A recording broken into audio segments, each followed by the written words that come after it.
অসভ্য জগতের মতন বিরতি করানো হয়, আমরা সেই মায়েদের পক্ষে আগামীর বাংলাদেশ এনসিপির প্রতিনিধি হয়ে দাঁড়াতে চাই। যারা আমাদেরকে জন্ম দিয়েছে তাদের নেতৃত্বে আগামীর বাংলাদেশ গঠন করতে চায়। নির্বাচন আসলে মাথায় টুপি দিয়ে কেউ মরে গেলে আলেমদের কাছে উপস্থিত হও, যে হুজুর আসেন জানাজার নামাজটা পড়িয়ে দিয়ে যান। আবার যখন মাঠে যান সেখানে হলে হুজুরদের ন্যায্য হিস্সা বুঝে দেন না।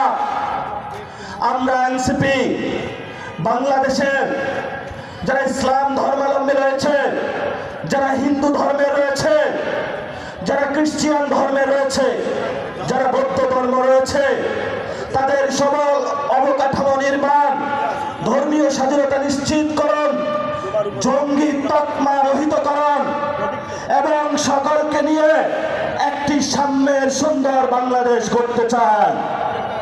আমরা কোনো বিভাজন করতে চাই না।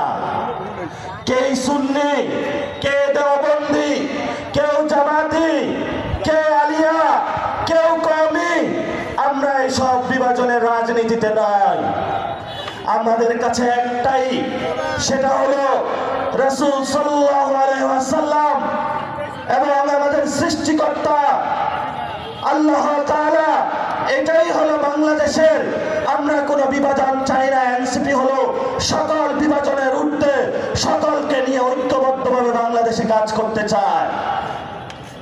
এখানে অনেক তরুণ প্রজন্ম উপস্থিত হয়েছে। বাবা ফোন দেয়, ছেলে তোমার চাকরি হয়েছে? আপনি বলেন বাবা আমার তো চাকরি হয় নাই।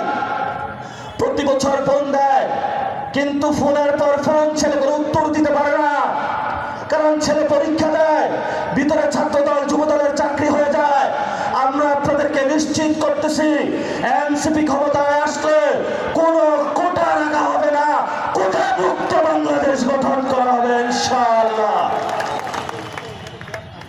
আমি উত্তরবঙ্গের পথে পথে ঘুরতেছি, এত সুন্দর একটা উত্তরবঙ্গ।